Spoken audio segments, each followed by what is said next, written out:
Olá, hoje a gente vai mergulhar uma forma completamente nova e, olha, fascinante de entender a diversidade da vida.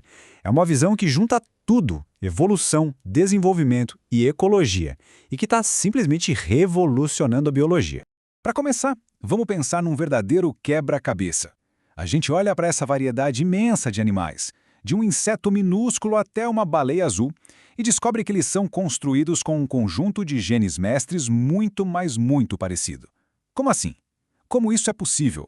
Bom, a chave para esse mistério está no que a gente chama de Toolkit Genes, ou kit de ferramentas genético. Pensa neles como se fossem a planta baixa de uma construção, um conjunto de instruções básicas que é compartilhado por quase todo o reino animal. A grande sacada não é que os animais têm genes totalmente diferentes, mas sim que eles usam os mesmíssimos genes de formas radicalmente diferentes. Mas calma lá. Para a gente entender o peso dessa nova perspectiva, a gente precisa primeiro dar um passinho para trás e olhar para o modelo mais clássico da evolução, a chamada síntese moderna. Foi ela que deu a base para quase tudo que a gente sabe hoje. Esse modelo é bem direto, mas muito poderoso. A ideia central é a seguinte: a variação genética, que aparece por acaso, por mutações, é depois filtrada pela seleção natural. Ou seja, os mais adaptados sobrevivem e passam seus genes para frente. É como uma receita genética que vai mudando bem devagarinho ao longo do tempo. E essa imagem aqui, ela resume perfeitamente essa visão tradicional super focada no gene. O genótipo cria as formas e a seleção natural vai lá e escolhe os vencedores. É uma explicação super elegante, mas, como a gente vai ver agora, essa não é a história completa. É aqui que a história começa a ficar realmente interessante. A gente entra na primeira grande revolução dessa nova visão, a biologia evolutiva do desenvolvimento, ou, para encurtar, EvoDevo.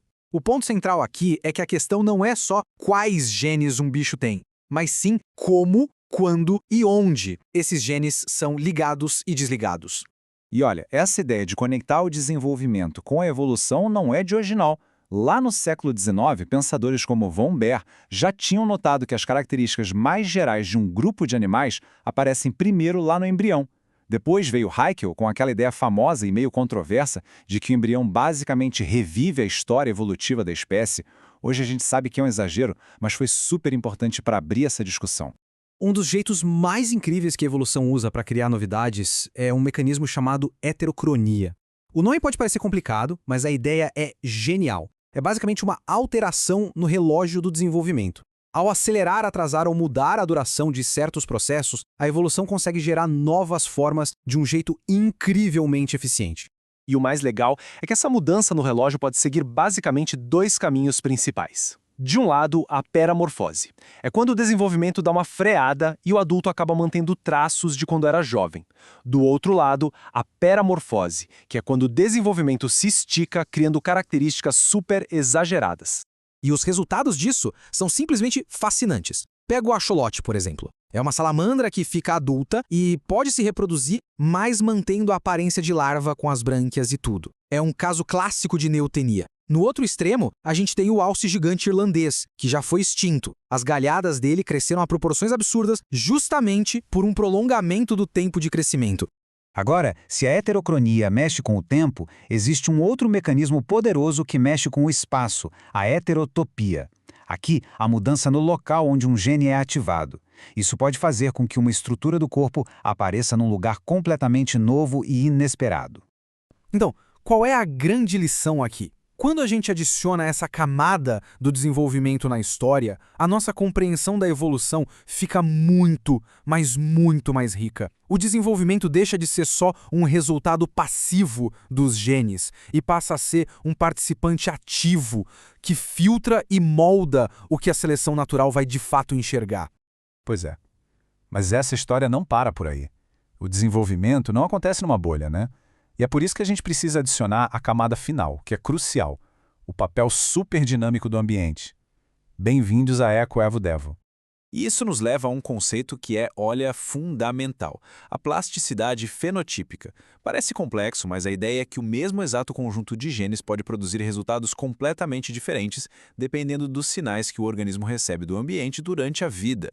Sim, o ambiente pode influenciar diretamente a forma final de um ser vivo. E como isso funciona na prática? É um processo de 3 passos, basicamente. Primeiro, um sinal do ambiente, tipo a qualidade da comida.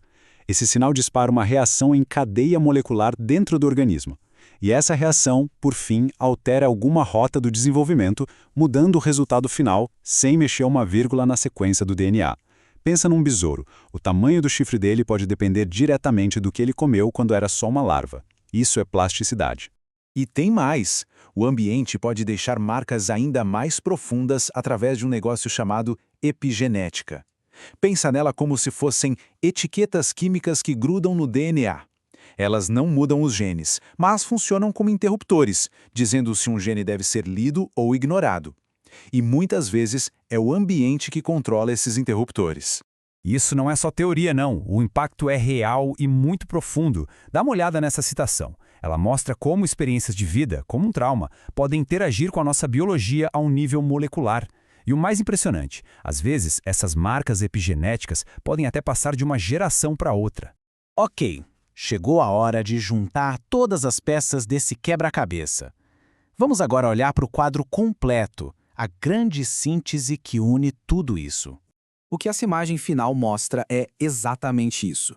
A evolução não é uma via de mão única que vai do gene para a seleção natural. É muito mais como uma rede complexa, uma teia de influências que vão e voltam entre os genes, o organismo que está se desenvolvendo e o ambiente. Um ambiente que, por sinal, também é moldado pelo próprio organismo.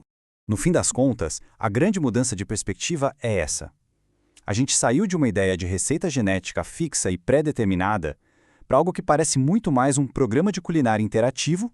O ambiente está o tempo todo jogando novos ingredientes na panela, o desenvolvimento é o chefe que precisa adaptar a receita na hora, é um diálogo constante. E tudo isso nos deixa com uma pergunta final e que é bem provocadora, né? Se a vida é de fato essa conversa complexa entre genes e ambiente, que papel a gente está desempenhando nela? Ao mudar o ambiente do planeta de formas tão rápidas e drásticas, não estamos só mudando o cenário da vida. Nós estamos participando ativamente desse diálogo, influenciando diretamente o rumo da história evolutiva. Fica aí a reflexão.